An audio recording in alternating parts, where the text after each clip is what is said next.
لا حول ولا قوة إلا بالله العلي العظيم. أعوذ بالله من الشيطان اللعين الرجيم. بسم الله الرحمن الرحيم. الحمد لأهله والصلاة على أهلها. رب اشرح لي صدري ويسر لي أمري واحلل عقدة من لساني يفقهوا قولي. أما بعد، الذين هم في صلاتهم خاشعون والذين هم عن اللغو معرضون. اعزائے گرامی، گفتگو جو ہے سورہ مومنون کے سلسلے میں ہے کہ مومنون کون حضرات ہیں، ان کی صفات کا تذکرہ جو ہے پروردگار ایک ایک کر کے کر رہا ہے. پہلی صفت جو اس سورہ مومنون میں ہے، الذین هم فی صلاتهم خاشعون. پہلی صفت یہ ہے کہ یہ مومنون وہ حضرات ہوتے ہیں جو اپنی نمازوں میں گڑ گڑانے والے ہوتے ہیں. خشوع اور خضوع ان کے اندر پایا جاتا ہے، یعنی وہ نماز اگر پڑھتے ہیں تو خاشعانہ اور خاضعانہ اور متواضعانہ نماز ہوتی ہے. اگر آپ تفسیروں میں دیکھیں، تفسیر کتاب میں خاشعون کا ترجمہ جو ہے خاضعون کیا گیا ہے. خاضع ہونا، خاضع کہتے ہیں اپنے کو ذلیل سمجھنا. متواضعون، تواضع انکساری کے ساتھ زندگی بسر کرنا. متذللون، جو اپنے کو ذلیل سمجھتے ہیں، ذلت کے ساتھ جو ہے کہتے ہیں کہ رہتے ہیں. لا يرفعون ابصارهم عن مواضع سجودهم. اور یہ خاشعون وہ ہوتے ہیں کہ جو اپنی آنکھوں کو سجدوں کی جگہوں سے ہٹاتے نہیں ہیں، بلند نہیں کرتے. یعنی اگر جو ہے قیام کی حالت میں ہیں تب بھی ان کی آنکھیں جو ہیں سجدے کی طرف ہیں. اگر رکوع میں ہیں تب بھی جو کہتے کہ یہ ذہن میں رہتا ہے کہ ہمیں سجدہ کرنا ہے. اور اگر سجدے میں رہتے ہیں تو پھر سجدے میں جو ہے اٹھنے سے سجدے میں ہی رہنا ان کو گوارا ہوتا ہے اور سجدے میں ہی جو ہے رہنا پسند کرتے ہیں. آپ اہل بیت اطہار کی زندگی مطالعہ کیجئے، کس طریقے سے جو ہے وہ سجدہ ریز ہوا کرتے تھے. سجدے میں رہتے تھے، گریہ و زاری اور باقاعدہ جو ہے خشوع و خضوع کے ساتھ، تواضع انکساری کے ساتھ جو ہے سجدہ کرتے تھے. مولا کائنات جس طریقے سے ان کا واقعہ آپ کے سامنے موجود ہے کہ ایک مرتبہ ابو دردہ نام کے صحابی فرماتے ہیں کہ میں نے دیکھا کہ مولا کائنات بیت الشرف سے رات کے سناٹے میں نکلے، یعنی گھر سے باہر نکلے. میں بھی پیچھے بھی چلنے لگا کہ دیکھو مولا کدھر جا رہے ہیں. جدھر مولا جا رہے تھے ادھر ہی ہم جانے لگے. مولا گئے باغ میں اور جا کر درخت نیچے مصلی بچھایا اور نماز میں مصروف ہو گئے. میں چھپ کر دیکھتا رہا یہاں تک کہ صبح کی نماز کے وقت آ گیا. میں نے سوچا کہ شاید مولا کو نیند آ گئی ہو. سجدے میں مولا پڑے ہوئے تھے، سجدے میں مولا تھے. تو اس کے بعد جو ہے مطلب سجدہ کر رہے تھے، مولا سجدے میں تھے. تو اس وقت جو ہے میں ابو دردہ کہتے کہ میں نے سوچا کہ شاید وہ سو رہے ہیں. میں قریب گیا اور مولا کو میں نے اٹھانے کی کوشش کی، لیکن ایسا لگا جیسے جسم میں ان کے جان ہی نہیں ہے. تو یہ جو خاشعین ہوتے ہیں وہ جب سجدہ ریز ہوتے ہیں تو صرف اللہ کی بارگاہ میں جو ہے ان کی توجہ ہوتی ہے اور وہ اللہ کی طرف جو ہے متوجہ رہتے ہیں. تو اس کے بعد جو ہے جب دیکھا کہ جسم میں جان ہی نہیں ہے تو وہ دوڑتے ہوئے بیت الشرف آئے، یعنی گھر کی طرف آئے اور آواز دی منت رسول غضب ہو گیا. کہا کیا ہوا؟ کہا کہ مولا اس دنیا میں نہیں رہ گئے. کہا کس حالت میں دیکھا؟ کہا سجدے کی حالت میں دیکھا. تو کہا یہ تو اکثر ان کی حالت ہوا کرتی ہے. تو یہی جو ہے واقعاً معرفت اور شناخت رکھنے والی زوجہ، جس کے بارے میں جو ہے نبی نے جب پوچھا تھا تو مولا نے یہی کہا تھا کہ نعم العون فی العبادہ. میری زوجہ جو ہے فاطمہ وہ بہترین مددگار ہے عبادت پروردگار میں. تو آپ غور کریں کہ زندگی گزارنے کا طریقہ صرف یہی ہے کہ ہم سجدہ ریز ہو جائیں، ہم اللہ کے سامنے اپنے کو ذلیل و خوار سمجھیں، اللہ کے سامنے تواضع انکساری کے ساتھ رہیں۔ وہی مومن کی پہلی نشانی جو ہے منی پروردگار بتا رہا ہے کہ وہ لوگ جو ہیں اپنی نمازوں میں خاشع رہتے ہیں۔ وَلَا يَلْتَفِتُونَ يَمِينًا وَلَا شِمَالًا، یعنی وہ جو ہیں ایسے لوگ ہوتے ہیں جو خاشع ہوتے ہیں، خاضع ہوتے ہیں، وہ نہ داہنی طرف دیکھتے ہیں نہ بائیں طرف دیکھتے ہیں۔ آپ دیکھیں کہ بعض لوگ ہوتے ہیں جب نماز پڑھتے ہیں تو ان کی یعنی نگاہیں جو ہیں کبھی دائیں طرف ہوتی ہیں کبھی بائیں طرف ہوتی ہیں، تو ایسے افراد جو ہے خاشع اور خاضع نہیں ہوتے ہیں، ان کا صرف توجہ، ان کی توجہ جو ہے اللہ کی بارگاہ میں ہوتی ہے۔ اسی لیے آپ دیکھیے مولا کائنات کے پیر سے تیر نکال لیا گیا، ان کو اندازہ بھی نہیں لگا۔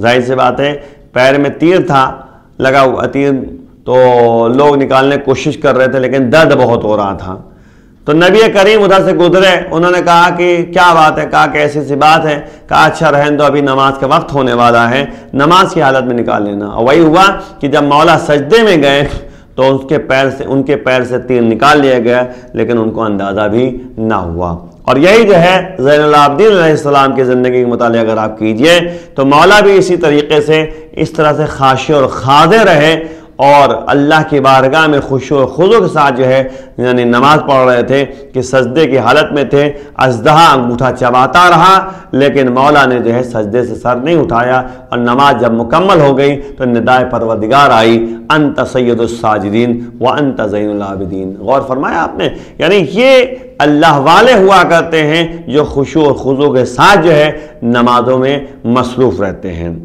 اور اسی طریقے سے اگر آپ دیکھیں تو اہل بیت اطہار کی زندگی میں اسی طریقے کا واقعہ مختلف طریقے سے پایا جاتا ہے۔ مولا امام موسیٰ کاظم علیہ السلام ہیں اور زندان میں ہیں،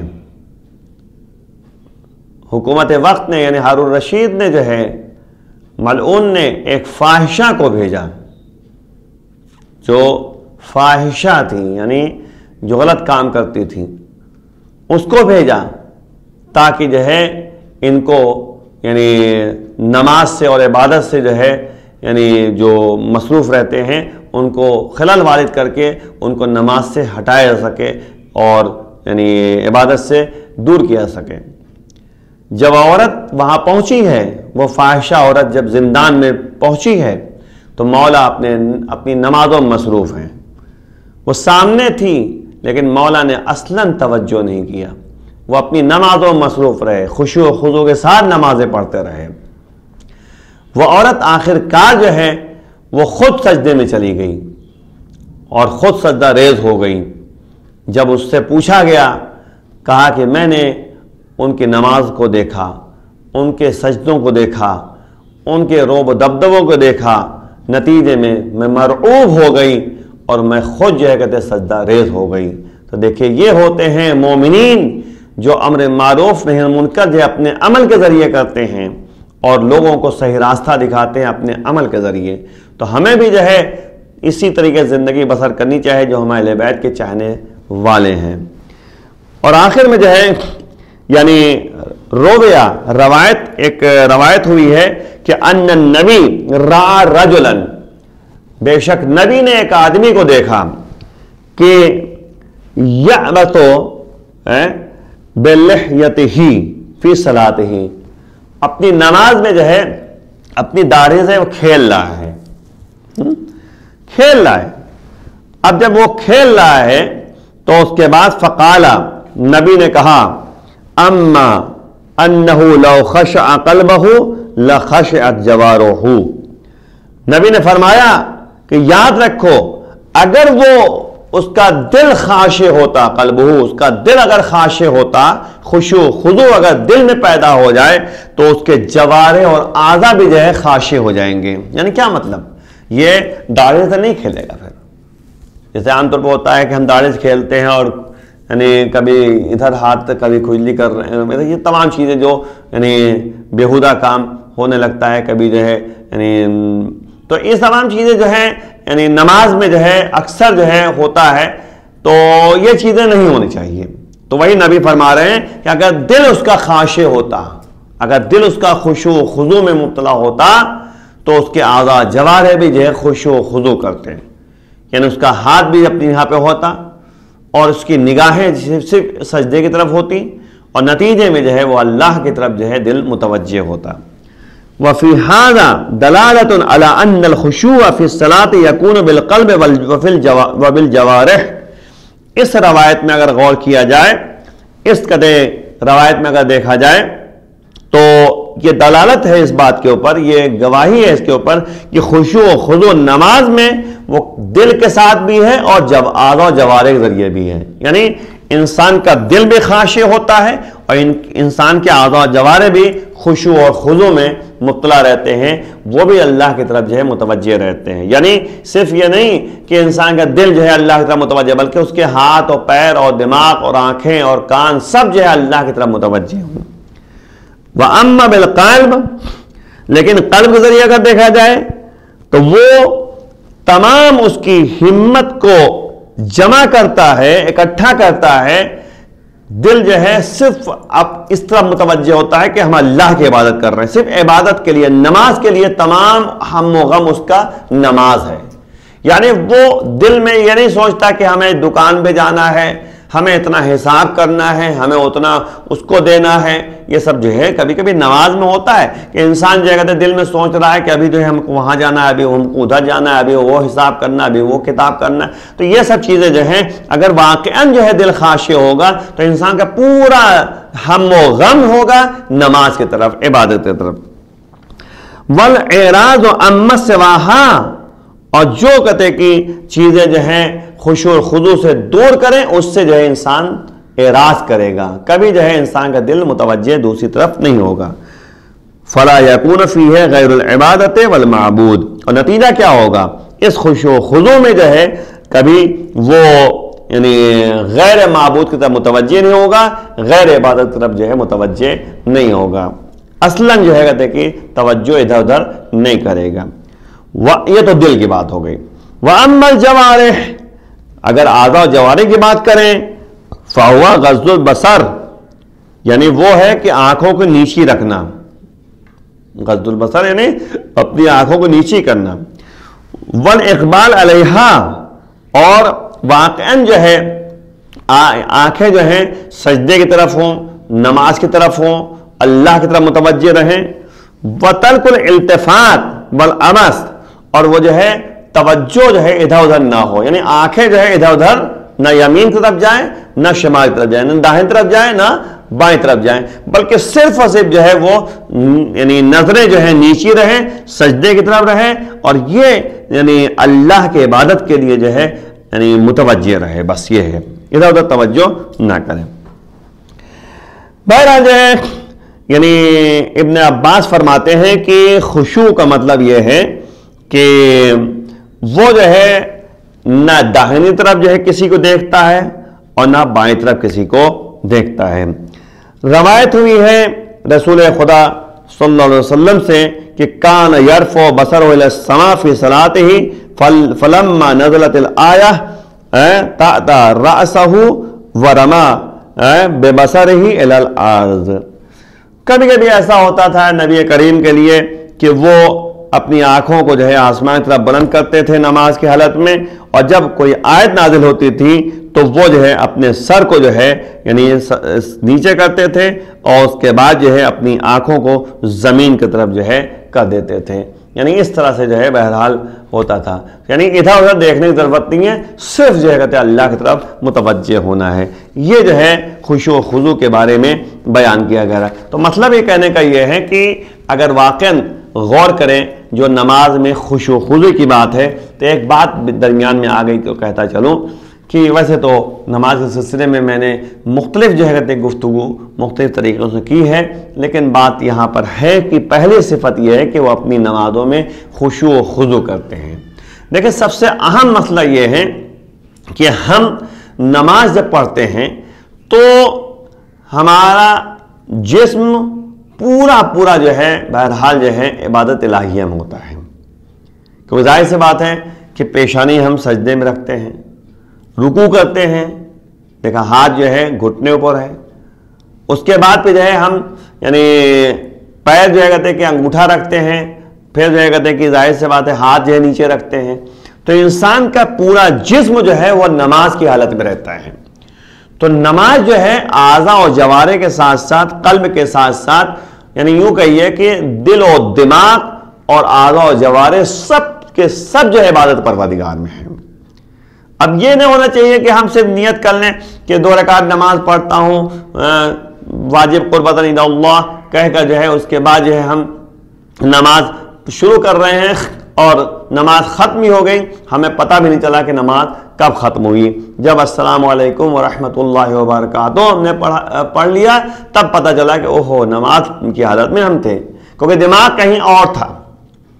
دیکھیں نماز تو انسان نے پڑھ لی، کوئی مسئلہ نہیں ہے، اب وہ لیکن نماز ہو وہ ہمیں سمجھنے کی ضرورت ہے۔ اسی لیے قرآن نے کہا ہے الا بذکر اللہ تطمئن القلوب، یاد رکھو کہ اللہ کے ذکر سے جو ہے تمہارا دل مطمئن ہوتا ہے، اطمینان قلب حاصل ہوتا ہے۔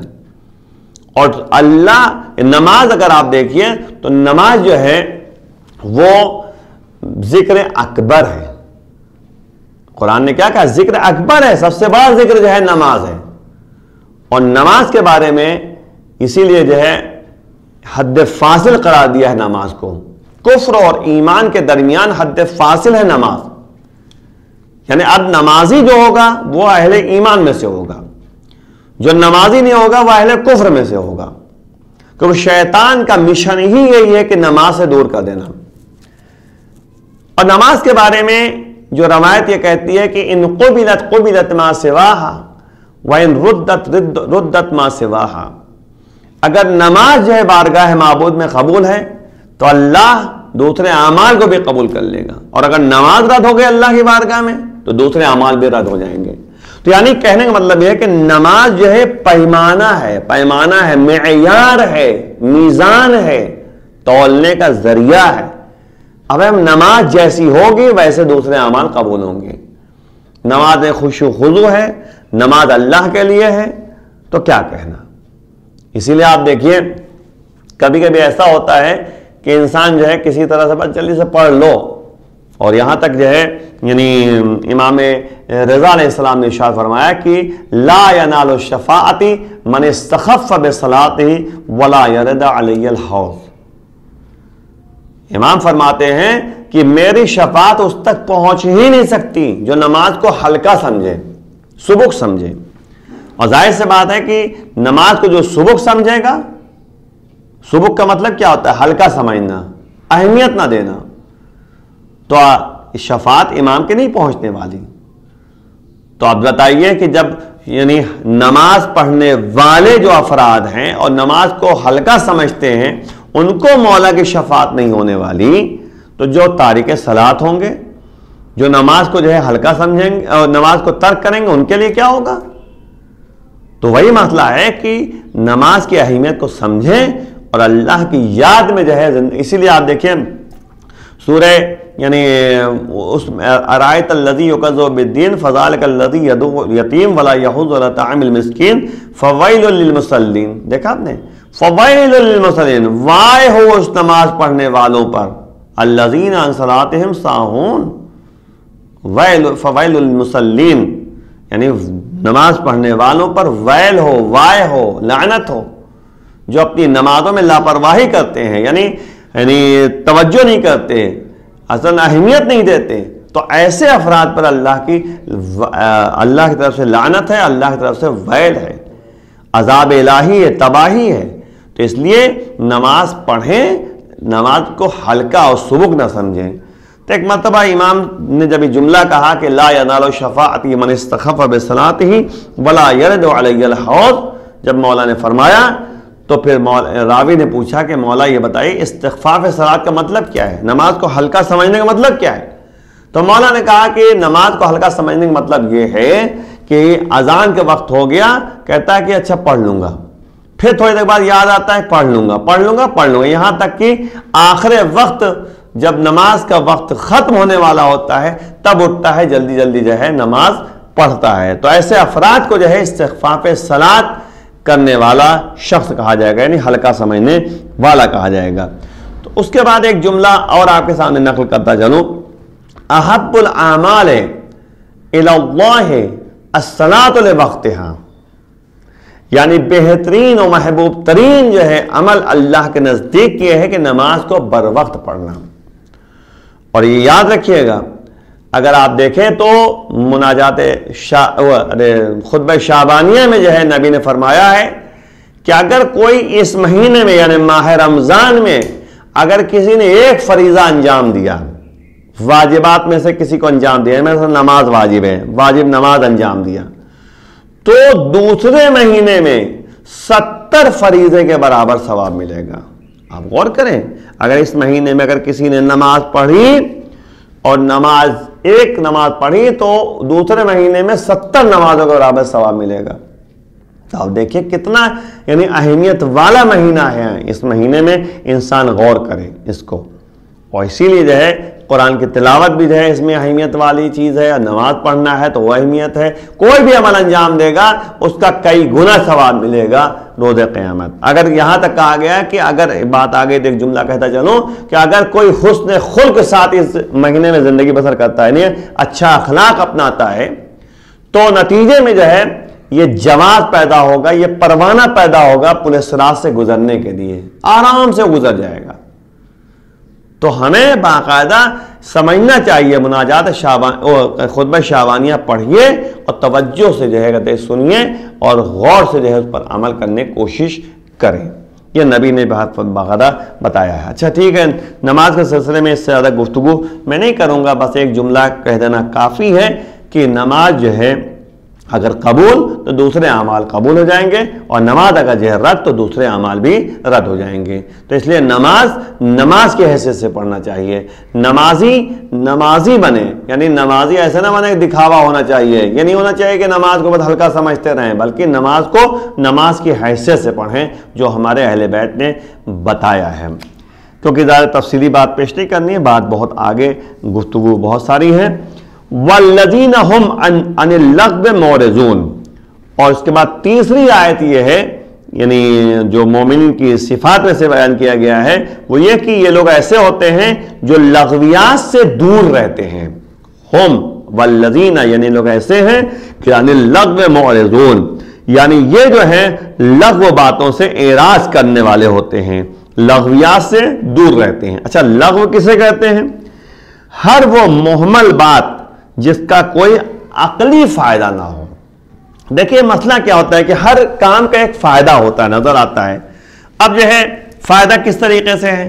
بھائی کوئی کام کریں گے تو وہ بہرحال جو کہتے ہیں کہ ہمارے لیے فائدہ مند ہے۔ بیہودہ کام کسے کہتے ہیں؟ مہمل کام کسے کہتے ہیں؟ جیسے مثال طور پر جو ہے کسی مٹی کے برتن بنانے والے شخص نے جو ہے گھڑا بنایا، اور بنانے کے بعد اٹھا کر لے گئے اور جا کر جو ہے پانی میں ڈال دیا اور گھڑا بیکار ہو گیا، تو یہ مہمل کام ہوا۔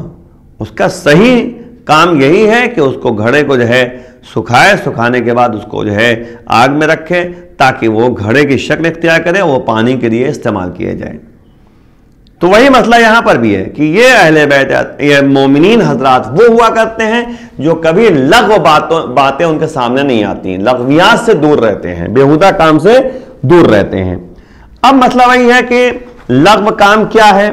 در حقیقت جو ہے یعنی جو بیان کیا گیا لغو کے بارے میں، فی الحقیقت ہوا کل قول او فعل لا فائدہ فیہ، وہ ہر قول ہر فعل جس میں ذرہ برابر کوئی فائدہ نہ ہو۔ بھائی کبھی کبھی بیہودہ باتیں شروع کر دی ہم نے، لوگ کھڑے ہوئے باتیں کر رہے ہیں، گپ لڑا رہے ہیں، یہ سب بیہودہ کام ہے، یہ لغو باتیں ہیں، یہ مومن کی نشانی نہیں ہے۔ مومن جو بھی بات کرتا ہے، زبان کو کھولتا ہے تو صحیح راستے کو چنتا ہے، صحیح باتیں بتاتا ہے، غلط باتوں کی طرف متوجہ نہیں کرتا، بیہودہ باتیں نہیں کرتا۔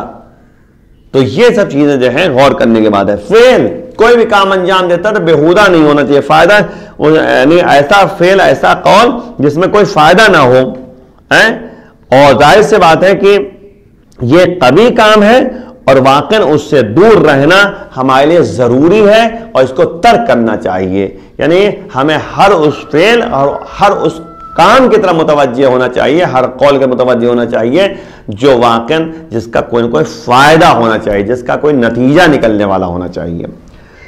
ابن عباس نے فرمایا کہ اللغو الباطل، یعنی لغو سے مراد جو ہے باطل کام ہے، یعنی باطل کام جو حق نہیں ہے، یعنی ایسا کام جو ناحق ہو، تو ناحق کام کو لغو کہا جاتا ہے۔